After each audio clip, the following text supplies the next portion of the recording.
தமிழகத்தில் காஞ்சிபுரத்தில் இருக்கக்கூடிய ஒரு மருந்து நிறுவனம் ஸ்ட்ரீசன் அப்படிங்கிற நிறுவனம் வந்து கோல்டு ரிஃப் அப்படின்னு ஒரு சிரப் அதை செஞ்சு இந்தியா முழுவதுமே அனுப்புகிறாங்க.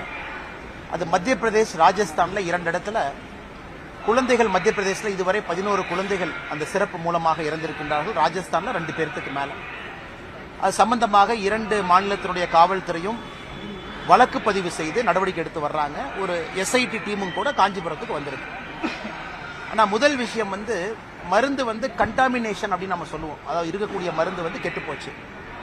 ஆனால் இந்த மருந்தை பொறுத்தவரை முதல் கட்ட அறிக்கையில் பார்க்கும்பொழுது அது கண்டாமினேஷனாக தெரியவில்லை.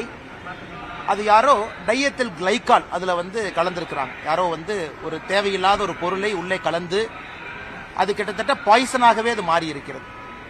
அதனால் இது வந்து தரக்கட்டுப்பாடு, குவாலிட்டி ப்ராப்ளம் அப்படின்னு சொல்றதை விடங்கன்னா தேவையில்லாத ஒரு கெமிக்கலை அந்த மருந்தில் உற்பத்தி செய்யும் பொழுது ஏதோ ஒரு இடத்துல கலந்திருக்கிறது.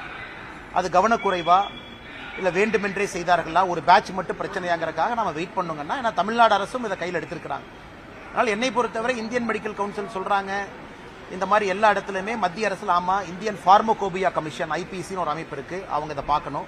அதே நேரத்தில் வேறு வேறு அமைப்புகள் இருக்கு, எல்லாமே பார்க்கணும். பட் இதை பொறுத்த வரைக்கும் ஒரு பர்டிகுலர் பேட்சா அப்படிங்கறத சந்தேகமா இருக்கு. அதே கோல்ட் ரிஃப் வந்து இந்தியா முழுவதும் சப்ளை பண்ற மாதிரி தெரியுது.